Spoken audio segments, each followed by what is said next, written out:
సాధారణంగా ఆమ్, ఎవరికైనా ఎముక విరిగితే మనమేం చేస్తాం? వెంటనే ఒక ఎక్స్రే తీయిస్తాం, రైట్? అందులో ఆ విరిగిన ఎముక చాలా స్పష్టంగా కనిపిస్తుంది. డాక్టర్ దాన్ని చూపిస్తూ, ఇదిగో ఇక్కడే విరిగింది, ఒక ప్లాస్టర్ వేద్దాం అని సింపుల్గా చెబుతారు. ఇదంతా చాలా బ్లాక్ అండ్ వైట్గా ఉంటుంది. అవును, చాలా డైరెక్ట్గా ఉంటుంది ప్రాసెస్. కానీ మనం ఈరోజు చూడబోయే మూలాల్లో, అంటే మన డీప్ డైవ్లో, ఒక అద్భుతమైన ప్రపంచం గురించి మాట్లాడుకోబోతున్నాం. ఎక్స్రేలకు అంత సులభంగా చిక్కని మన నాడీ వ్యవస్థ, అదే నర్వస్ సిస్టమ్ గురించి విశ్లేషించబోతున్నాం. ఈ డేటా అంతా చూస్తుంటే ఒక విషయం చాలా స్పష్టమవుతుంది. మెదడు అనేది కేవలం ఒక కంట్రోల్ సెంటర్ మాత్రమే కాదు, అదొక చాలా సంక్లిష్టమైన కెమికల్ ఫ్యాక్టరీ. ఎగ్జాక్ట్లీ. ఆ మాటకొస్తే ఇది ఫ్యాక్టరీ కంటే కూడా ఒక మహానగరం అని చెప్పొచ్చు. ఇక్కడ బిలియన్ల కొద్ది కణాలు ఎలక్ట్రికల్ సిగ్నల్స్ ద్వారా ఇంకా రసాయనాల ద్వారా నిరంతరం మాట్లాడుకుంటూ ఉండే. ఒక్క వైర్ తెగినా లేదా ఒక్క కెమికల్ కొద్దిగా తగ్గినా కూడా ఆ ప్రభావం ఊహించని విధంగా శరీరంలోని వేరే ఏ మూలకో మారుతుంది. వావ్! అంటే ఇది ఎక్స్రేలో చూసి ఈజీగా చెప్పగలిగేంత సింపుల్ నెట్వర్క్ కాదనమాట. ఖచ్చితంగా కాదు. సో, అందుకే ముందుగా ఈ కంట్రోల్ సెంటర్ రోజూ చేసే ఒక బేసిక్ పని గురించి మాట్లాడుకుందాం. అదే నిద్ర. నిద్ర అనేది శరీరాన్ని రీఛార్జ్ చేసే ప్రాసెస్ అని మనకు తెలుసు. కానీ మన డేటా చూస్తుంటే నాకొక చిన్న డౌట్ వచ్చింది. ఇప్పుడు వయస్సు పెరిగే కొద్దీ వృద్ధులు రాత్రిపూట చాలా తక్కువ నిద్రపోతారు కదా, త్వరగా మెలకువ వచ్చేస్తుంది. ఇదొక వ్యాధా? వాళ్లకు వెంటనే స్లీపింగ్ పిల్స్ ఇచ్చేయాలా? హ్మ్, అసలివ్వకూడదు. ఇక్కడే చాలామంది ఒక పెద్ద పొరపాటు చేస్తుంటారు. వయస్సు పైబడే కొద్దీ నిద్రపోయే ప్యాటర్న్ మారటం అనేది చాలా సహజమైన విషయం. మొత్తం నిద్ర సమయం తగ్గడం, రాత్రిపూట తరచుగా మెలకువ రావడం, అలాగే పగటిపూట చిన్న కునుకు తీయడం, ఇవన్నీ సాధారణ వృద్ధాప్య మార్పులు మాత్రమే. ఓహో, అంటే వీటిని డాక్టర్లు ఇన్సోమ్నియా అనే వ్యాధిగా పరిగణించరాటారా? అవును, పరిగణించరు. కానీ దురదృష్టవశాత్తు చాలామంది వీరికి స్ట్రాంగ్ నిద్రమాత్రలు రాసిస్తుంటారు, ముఖ్యంగా బెంజోడయాజపైన్స్ లాంటివి.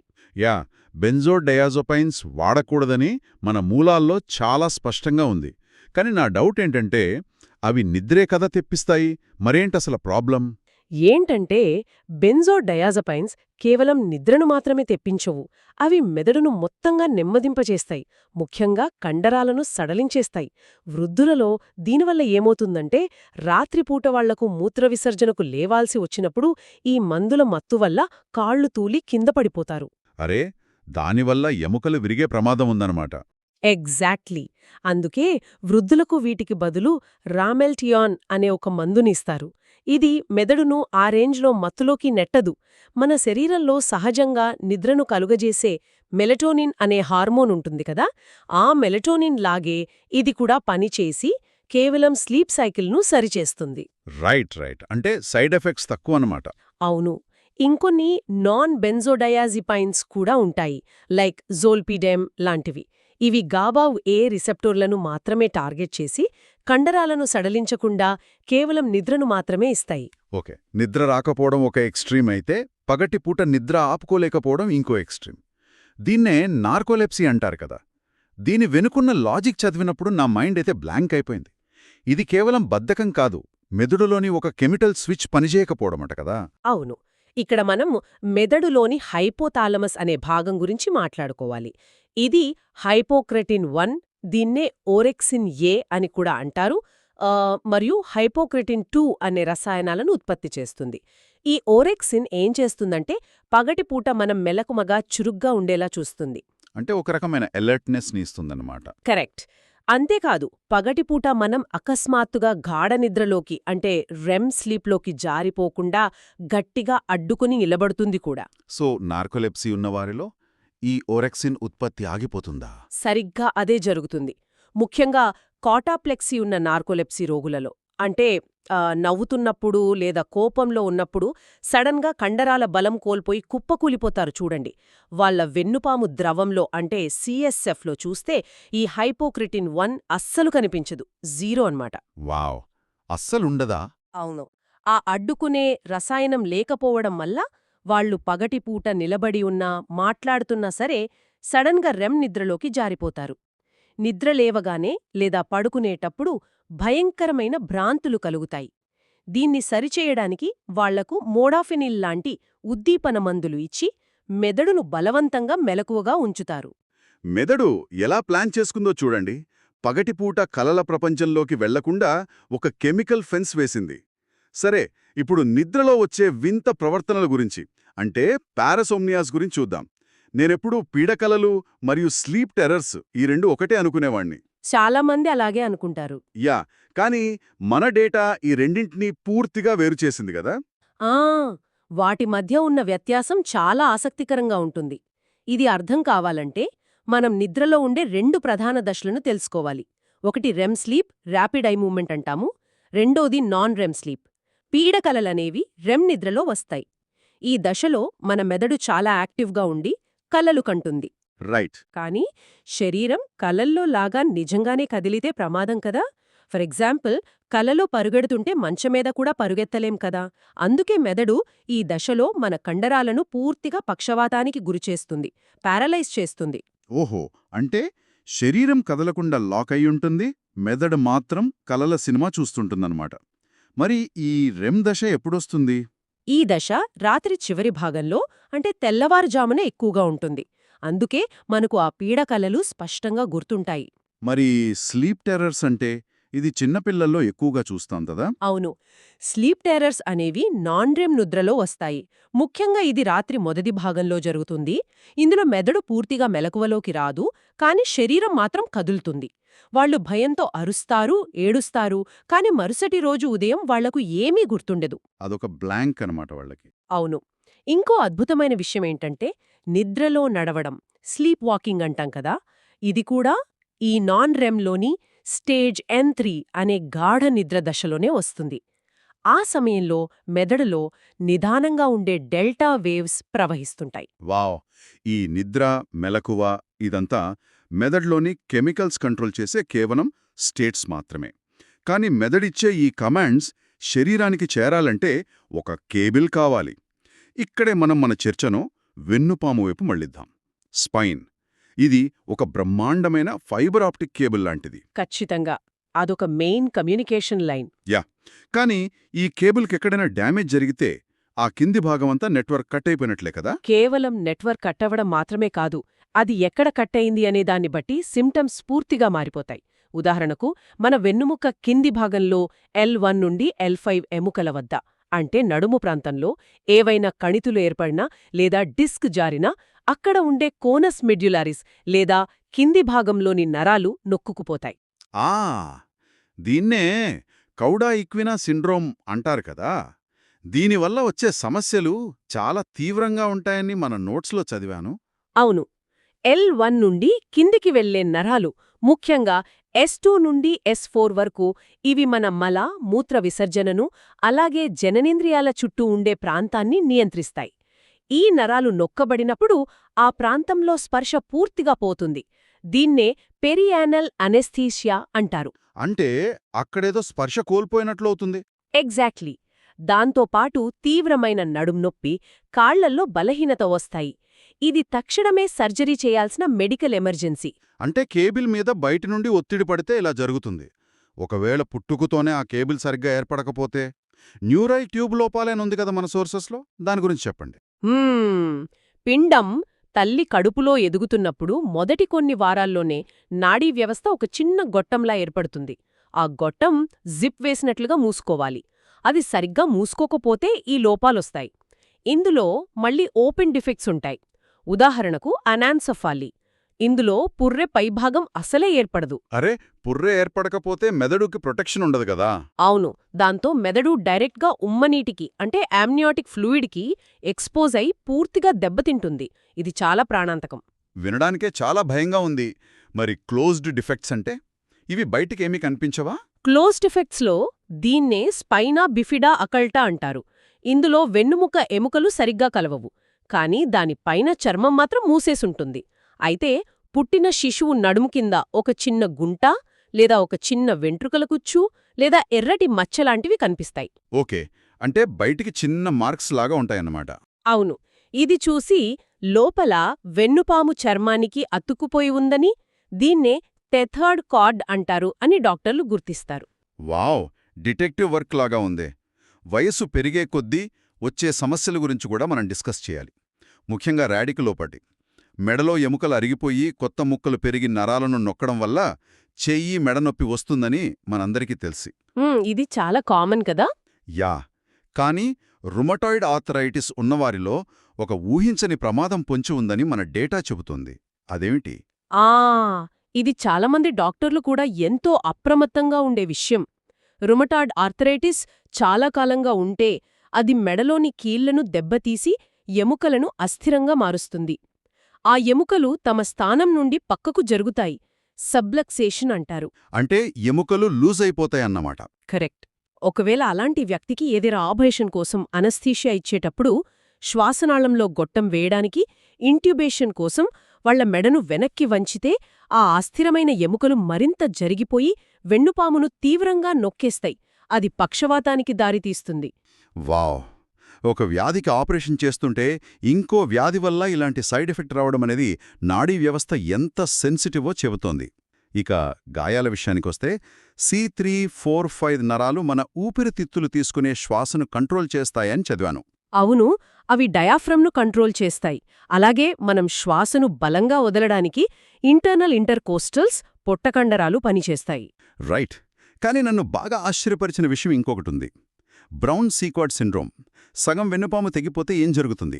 దీని వెనుక ఉన్న లాజిక్ వివరిస్తారా? ఇక్కడే మన వెన్నుపాములోని వైరింగ్ ఎంత చిత్రంగా ఉంటుందో అర్థమవుతుంది. మెదడు నుండి కండరాలకు సిగ్నల్స్ తీసుకువెళ్లే నరాలు, అలాగే మన శరీర స్థానాన్ని పసిగట్టే నరాలు అంటే డార్సల్ కాలమ్స్ అంటాము, ఇవి నేరుగా కిందకొస్తాయి. ఓకే, ఒకే వైపున వస్తాయి. అవును. కాబట్టి సగం వెన్నుపాము తెగిపోతే ఏ వైపు తెగిపోయిందో అదే వైపు పక్షవాతం వస్తుంది. స్పర్శ కూడా పోతుంది. అంటే కుడివైపు తెగితే కుడి కాలికి పక్షవాతం వస్తుంది. లాజికల్గానే ఉంది. మరి నొప్పి సిగ్నల్స్ అవి కూడా అలానే ఉంటాయా? అక్కడే ఉంది అసలు ట్విస్ట్. నొప్పిని మరియు ఉష్ణోగ్రతను అంటే వేడి చలిని గ్రహించే నరాలు శరీరంలోకి ప్రవేశించగానే వెన్నుపాములోనే రెండో వైపుకు వ్యతిరేక దిశకు దాటేసి పైకి వెళ్తాయి. ఓహో, అవి క్రాస్ అవుతాయన్నమాట. ఎగ్జాక్ట్లీ. అందుకే కుడివైపు వెన్నుపాము దెబ్బతింటే రెండవ వైపున్న ఎడమకాల్లో నొప్పి, ఉష్ణోగ్రత, స్పర్శ కోల్పోతారు. ఎడమకాలు కదులుతుంది కానీ ఆ కాలుకి నొప్పి తెలియదు. ఇది బ్రౌన్ సీక్వార్డ్ సిండ్రోమ్. అదే ఒకవేళ రక్త సరఫరా ఆగిపోయి యాంటీనియర్ కార్డ్ అంటే ముందు భాగం దెబ్బతింటే రెండు వైపులా పక్షవాతం వస్తుంది. కానీ వెనుక భాగం సేఫ్ కాబట్టి సాధారణ స్పర్శ ఉంటుంది. Mind blowing. ఆ సిగ్నల్స్ క్రాస్ అయ్యే పాయింట్ గురించి మాట్లాడుతూ మన డేటాలో సిరింగోమైలియా గురించి ఒక ఇంట్రెస్టింగ్ పాయింట్ ఉంది. వెన్నుపాము మధ్యలో ఒక నీటి కుహరం ఏర్పడుతుందట. దానివల్ల మనిషికి చేతుల్లో కాలిపోతున్నా ఆ నొప్పి తెలియదట కదా. ఖచ్చితంగా. మనమిందాక చెప్పుకున్నట్లు ఆ నొప్పి సిగ్నల్స్ ఒకవైపు నుండి మరోవైపుకు మారే ప్రదేశం సెంట్రల్ వైట్ కమిషర్ అంటారు. అది వెన్నుపాము మధ్యలోనే ఉంటుంది. ఈ సిరింగోమైలియాలో ఆ మధ్యలోనే ఒక ఖాళీ ఏర్పడి వాచిపోతుంది. అంటే ఆ క్రాస్ అయ్యే సిగ్నల్స్ అన్నీ కట్టయిపోతాయి. అవును. దానివల్ల ఆ క్రాస్ అవుతున్న నరాలు తెగిపోతాయి. కేప్ డిస్ట్రిబ్యూషన్ అంటారు. అంటే చేతుల్లో, భుజాలలో నొప్పి, ఉష్ణోగ్రత స్పర్శ పోతుంది. కాని విచిత్రమేంటంటే వేళ్ల చివర సాధారణ స్పర్శ మాత్రం అలాగే ఉంటుంది. కుహరం మరింత పెరిగితే మోటార్ న్యూరాన్స్ దెబ్బతిని చేతి కండరాలు కూడా క్షీణిస్తాయి. ఇది స్కోలియోసిస్తో అంటే వెన్నెముక వంకరపవడంతో కూడా ముడిపడి ఉంటుంది. వావ్! ఇదంతా భౌతికంగా జరిగే నష్టం.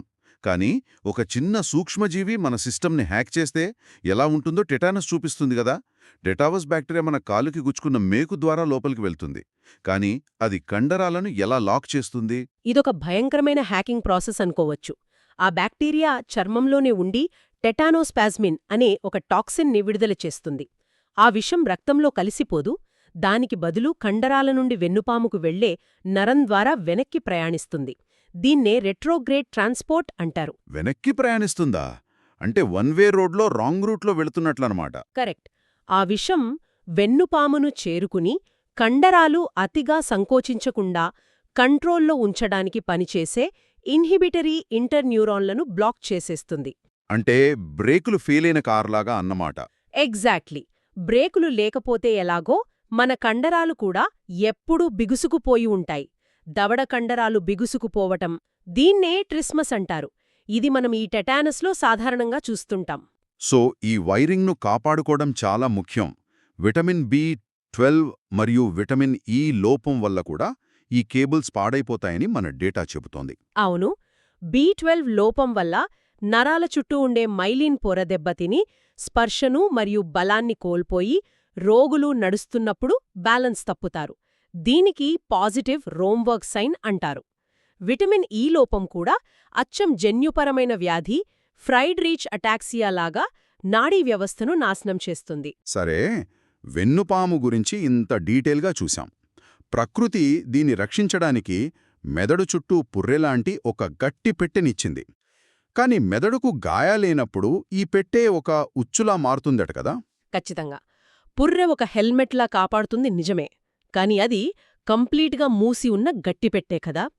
లోపల ఒకవేళ దెబ్బ తగిలి రక్తం కారినా లేదా మెదడు వాచిపోయినా ఆ ఒత్తిడికి విస్తరించడానికి అసలు స్థలం ఉండదు. స్పేస్ ఉండదు. అవును, ఆ పెరిగే ఒత్తిడి నేరుగా మన సున్నితమైన మెదడు కలాలను నొక్కేస్తుంది. దీన్నే ఇంట్రాక్రేనియల్ ప్రెషర్ అంటారు. ఓకే, సబ్డ్యూరల్ హెమటోమా విషయంలో అదే కదా జరుగుతుంది. అయితే ఇది యువకులలో, వృద్ధులలో వేర్వేరుగా ఎందుకొస్తుంది? మన మెదడును పుర్రెల్లోపలి పొరను కలుపుతూ కొన్ని చిన్న సిరలుంటాయి, కార్టికల్ బ్రిడ్జింగ్ సిరలు అంటారు. యువకులలో తలకి చాలా బలమైన గాయం తగిలితేనే, లైక్ కారు ప్రమాదాలు లాంటివి, అప్పుడే అవి చిట్లిపోయి రక్తం గడ్డగడుతుంది, తలనొప్పి, గందరగోళం వస్తాయి. మరి వృద్ధులలో? వృద్ధులలో వయస్సు వల్ల మెదడు కొద్దిగా ముడుచుకుని చిన్నదవుతుంది కదా, దీనివల్ల ఆ సిరలు లాగి ఎప్పుడూ టెన్షన్తో ఉంటాయి. కాబట్టి వాళ్లు బాత్రూంలో చిన్నగా జారిపడినా సరే ఆ సిరలు చిట్లి రక్తం కారవచ్చు. దీన్ని సిటీ స్కాన్ ద్వారా సులభంగా గుర్తిస్తారు. హా, ఈ లాజిక్ వింటుంటే పసిపిల్లల మీద జరిగే చైల్డ్ అబ్యూస్ గుర్తొస్తోంది. ముఖ్యంగా షేకెన్ బేబీ అంటారు కదా, పిల్లలను గట్టిగా ఊపినప్పుడు కూడా ఇదే జరుగుతోందా? అవును, అదొక పెద్ద విషాదం. పిల్లల మెదడు చాలా మృదువుగా ఉంటుంది. కోపంతో వాళ్ళని గట్టిగా ముందుకు వెనక్కు ఊపినప్పుడు ఈ బ్రిడ్జింగ్ సిరలు తెగిపోయి సబ్డ్యూరల్ హెమరేజ్ వస్తుంది. దాంతోపాటు కళ్లలో కూడా రక్తస్రావం జరుగుతుంది. ఓహ్, బిడ్డ కింద పడ్డాడు అని తల్లిదండ్రులు హాస్పిటల్కి తెచ్చినప్పుడు ఆ గాయానికి వారు చెప్పే కారణానికి పొంతన లేకపోతే డాక్టర్లు వెంటనే దీన్ని గుర్తిస్తారు. సరే, ఒకవేళ లోపల రక్తం పెరిగిపోయి ఒత్తిడి పెరిగితే మెదడుకు స్థలం చాలదు కదా, అప్పుడది ఎటోకటు జరగాలి. దాన్నే బ్రెయిన్ హెర్నియేషన్ అంటారనుకుంటా. ఈ హెర్నియేషన్ వల్ల వచ్చే చైన్ రియాక్షన్ చాలా వింతగా అనిపించింది నాకు. గాయం మెదడులో జరిగితే కాలుకి పక్షవాతం వస్తుందట కదా? అవును, అది సబ్ఫాల్సీన్ హెర్నియేషన్ వల్ల వస్తుంది. మెదడులోని సింగ్యులేట్ గైరస్ అనే భాగం స్థలం చాలక పక్కకు జరిగిపోతుంది. అలా జరుగుతున్నప్పుడు అది యాంటీరియర్ సెరిబ్రల్ ఆర్థరీ అనే ప్రధాన రక్తనాళాన్ని నొక్కేస్తుంది. సో ఆ రక్తనాళం బ్లాక్ అవుతుంది. యా, ఆ రక్తనాళం కాలు కదలికలకు సంబంధించిన మెదడు భాగానికి రక్తమందిస్తుంది. అది నొక్కుకుపోవడం వల్ల కాలు పక్షవాతానికి గురవుతుంది. అంతేకాదు, ఒత్తిడి మరింత పెరిగి మెదడు కిందికి అంటే బ్రెయిన్ స్టెమ్ వైపు నెట్టబడితే దాన్ని రోగి యొక్క భంగిమ అంటే పాస్చరింగ్ ద్వారా గుర్తిస్తారు. పోస్చరింగ్ ద్వారా ఎలా తెలుస్తుంది? మెదడులోని రెడ్ న్యూక్లియస్కు పైన గాయమైతే చేతులు ఛాతీ వైపుకు ముడుచుకుంటాయి. దీన్ని డెకార్టికేట్ పోస్చరింగ్ అంటారు. ఆ న్యూక్లియస్కు చింద గాయమైతే చేతులు కిందికి బలంగా చాచి ఉంటాయి. అది డెసెరిబ్రేట్ పోస్చరింగ్. ఇది చాలా ప్రమాదకరమైన సంకేతం. అర్థమైంది. తలకు దెబ్బ తగిలితే నరాలు కూడా తెగిపోతాయి కదా. ఉదాహరణకు ముక్కు పైభాగంలో పుర్రె అడుగున ఉండే క్రిబ్రిఫామ్ ప్లేట్ పగిలితే వాసన పసిగట్టే ఆల్ఫాక్టరీ నవ్వు తెగిపోతుందట. కాని దీనివల్ల రోగులు కన్ఫ్యూజ్ అవుతారని మన డేటా చెబుతోంది. ఏంటా కన్ఫ్యూజన్? ఎందుకంటే మనం ఆస్వాదించే రుచిలో ఎక్కువ శాతం వాసన వల్లే వస్తుంది. వాసన చూసే నరం తెగిపోతే రోగులు నాకు వాసన తెలియడం లేదు అని కాకుండా నాకు ఆహారం రుచి తెలియడం లేదు అని కంప్లైంట్ చేస్తుంటారు. ఓహో, వాసన పోతే రుచిపోయిందనుకుంటారు. అవును. అలాగే టెంపోరల్ బోన్ అంటే చెవి దగ్గర ఎముక పగిలితే వినికిడి లోపంతో పాటు ఫేషియల్ నర్వ్ దెబ్బతిని ముఖం పక్షవాతం వస్తుంది. ఇంకో డేంజరస్ గాయం డిఫ్యూజ్ యాక్సోనల్ ఇంజురీ, డిఏఐ అంటారు. యా, డిఏఐ ఇది చాలా సీరియస్ కదా. అవును, తల బలంగా కుదుపుకు గురైనప్పుడు గ్రే మ్యాటర్, వైట్ మ్యాటర్ మధ్య ఉండే యాక్సాన్లు తెగిపోయి కోమాలోకి వెళ్తారు. అక్కడ అమిలాయిడ్ ఆల్ఫా-సిన్యూక్లియన్ ప్రోటీన్లు పేరుకుపోతాయి. అయితే మెదడులో ఒత్తిడి తగ్గించడానికి డాక్టర్లు ఒక ట్రిక్ ఉపయోగిస్తారని చదివాను. రోగిని వేడంగా శ్వాస తీసుకునేదా చేస్తారట. దాన్ని టెకిప్నియా అంటారు కదా. ఊపిరి పీల్చడానికి మెదడు ఒత్తిడికి సంబంధమేమిటి? చాలా లాజికల్ కనెక్షన్ అది. మన రక్తంలో కార్బన్ డయాక్సైడ్ పెరిగితే మెదడు రక్తనాళాలు వెడల్పవుతాయి, వాజోడైలేషన్ అంటాం. కాబట్టి రోగిని వేగంగా శ్వాస తీసుకొనిస్తే, అంటే వెంటిలేటర్ ద్వారా అలా చేస్తే శరీరంలో CO2 స్థాయిలు పడిపోతాయి, వెంటనే తగ్గుతుంది. ఎంత అద్భుతమైన మెకానిజం. సరే, బయటి నుండి వచ్చే గాయాలు సరే, కానీ మెదడు లోపలే అవాంఛిత కణాలు పెరిగితే అవే మన నాడీ వ్యవస్థలోని కణితులు.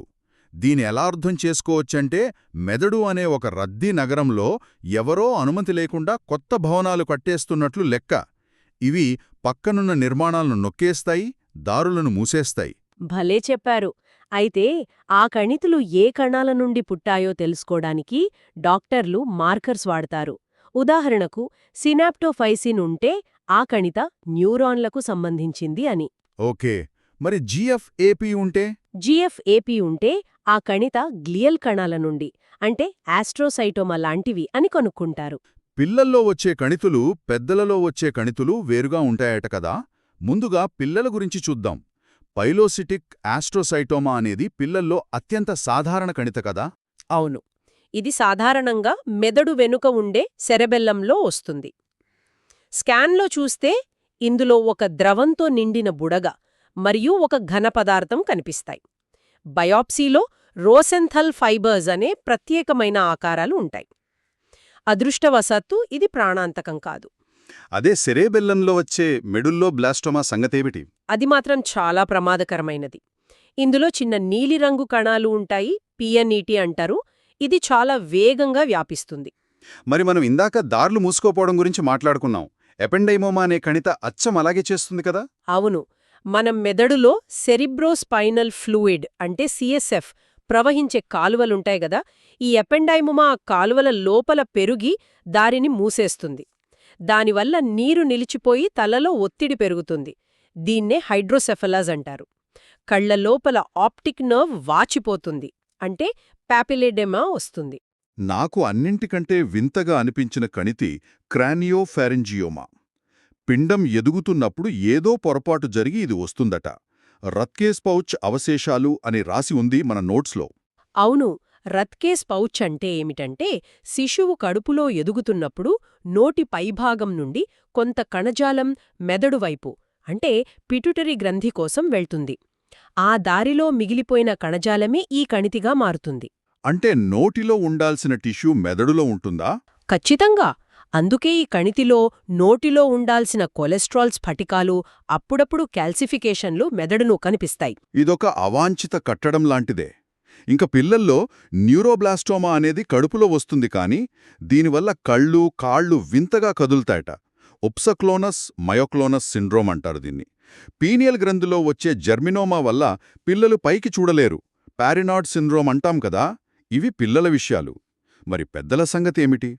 గ్లియోబ్లాస్టోమా మల్టిఫోమ్ అనేది చాలా భయంకరమైన పేరు గదా. పేరుకి తగ్గట్టే పెద్దల్లో వచ్చే క్యాన్సర్లలో ఇది అత్యంత సాధారణమైనది మరియు అత్యంత ప్రాణాంతకమైనది. GBM అంటారు షార్ట్కట్లో. దీన్ని బటర్ఫ్లై గ్లియోమా అని ఎందుకంటారంటే, ఇది ఒకవైపు నుండి మెదడు మధ్యలో ఉండే బ్రిడ్జ్ ద్వారా దాటి రెండో వైపుకు వ్యాపిస్తుంది. చూడ్డానికి సీతాకోకచిలకలాగా ఉంటుంది. మైక్రోస్కోప్లో చూస్తే ఎలా ఉంటుంది? మైక్రోస్కోప్లో చూస్తే సెంట్రల్ నెక్రోసిస్ అంటే చనిపోయిన కణాలుంటాయి, వాటి చుట్టూ సూడోపాలిసెడింగ్ కణాలుంటాయి. ఇది EGFR ఉత్పరివర్తనాలతో ముడిపడి ఉంటుంది. పెద్దల్లో అన్నీ ఇలా ప్రాణాలు తీసేవేనా? మెనింజియోమాస్ అయితే నిదానంగా పెరుగుతాయట కదా. అవును, అదృష్టవశాత్తు మెనింజియోమాస్ అనేవి మెదడును కప్పే బయటి పొర, జూరా నుండి పుడతాయి. ఇవి సాధారణంగా ప్రాణాంతకం కావు. వీటిలో శామోమోమా బాడీస్ అనే కాల్సిఫై అయిన, అంటే ఇసుక రేణువుల్లా గట్టిపడిన నిర్మాణాలుంటాయి. అయితే ఇవి ఎక్కడ పెరుగుతున్నాయి అనేదాన్ని బట్టి సమస్యలొస్తాయి. ప్లేస్ని బట్టి ప్రాబ్లం ఉంటుందన్నమాట. ఉదాహరణకు పారాసాజిటల్ ప్రాంతంలో వస్తే కాలు స్పర్శ పోవడం లేదా హెమినెగ్లెక్ట్ వస్తాయి. వెన్నుపాములో ఇవి ఇంట్రాడ్యూరల్, ఎక్స్ట్రామెడ్యులరీగా కనిపిస్తాయి. కణితి ఉన్న ప్రదేశాన్ని బట్టి సమస్యలొస్తాయంటున్నారు. ఉదాహరణకు సెరెబెల్లో పాంటైన్ యాంగిల్ వద్ద వచ్చే వెస్టిబ్యులార్ షోనోమా వల్ల 8వ నరం నొక్కుకుపోయి ఒక చెవి వినికిడిపోతోంది. అలాగే కావర్నస్ హెమాంజియోమస్ అని ఉంటాయి కదా, బలహీనమైన రక్తనాళాల సమూహం. ఇవి పగిలిపోయి ఫిట్స్ వస్తాయి. అవును, కరెక్ట్. ఇంకా పిట్యూటరీ ఎడెనోమాస్ కంటి నరాలను అంటే ఆప్టిక్ కియాజంను నొక్కేసి రెండు వైపులా చూపు పోయేలా చేస్తాయి. దీన్నే బైటెంపోరల్ హెమియానోపియా అంటారు కదా, అంటే పక్కకి చూడలేరు, కేవలం ముందుకే చూడగలరు. ఖచ్చితంగా. ఈ పిట్యూటరీ కణితులు హార్మోన్లను కూడా అస్తవ్యస్తం చేస్తాయి. ప్రొలాక్టినోమాలు ఎక్కువగా ప్రొలాక్టిన్ను ఉత్పత్తి చేస్తాయి. ఇకపోతే ఒకవేళ క్యాన్సర్ అనేది మెదడు నుండి కాకుండా వేరే ఎక్కడి నుండో వెన్నుపాముకు వ్యాపిస్తే స్పైన్ మెటాస్టాసిస్ అంటాము. అది ఎపిడ్యూరల్ స్పేస్లో చేరి రాత్రిపూట తీవ్ర నొడుంనొప్పిని, బలహీనతను కలుగచేస్తుంది. సరే, ఇదంతా చూస్తుంటే ఈ కంట్రోల్ సెంటర్ ఎంత సంక్లిష్టమైనదో అర్థమవుతోంది. నిద్రను నియంత్రించే సూక్ష్మ రసాయనాల నుండి, సగం తెగితే వింతగా స్పందించే వెన్నుపాము వైరింగ్ వరకు, పుర్రె అనే గట్టి హెల్మెట్ లోపల జరిగే రక్తస్రావణ నుండి, మెదడు కణాల్లో పెరిగే అవాంఛిత కణితుల వరకు ప్రతి అంశం ఖచ్చితమైన డిజైన్తో ఉంటూనే ఎంతో సున్నితంగా ఉంటుంది గదా. అవును.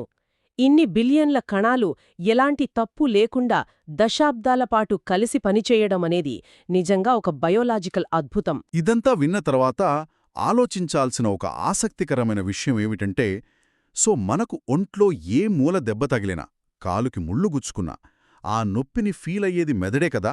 మనకు నొప్పిని అనుభూతి చెందేలా చేసేది ఆ మెదడే. కరెక్ట్. కాని ఆశ్చర్యకరమైన విషయమేమిటంటే, ఆ మెదడుకు స్వయంగా నొప్పిని గ్రహించే గ్రాహకాలు అంటే పెయిన్ రిసెప్టార్స్ అస్సలు లేవు. అంటే మెదడుకు నేరుగా గాయమైనా లేదా అందులో కణితి వచ్చినా మెదడుకు స్వయంగా నొప్పి కలగదు. దాని చుట్టూ ఉన్న పొరలు లేదా రక్తనాళాలపై పడే ఒత్తిడి వల్లే మనకు తలనొప్పిలాంటి వస్తాయని అర్థం. ఆలోచిస్తే ఎంత ఆశ్చర్యంగా ఉందో కదూ. ఈ అద్భుతమైన నాడీ వ్యవస్థ గురించి మరింత అన్వేషించండి. మళ్ళీ కలుద్దాం.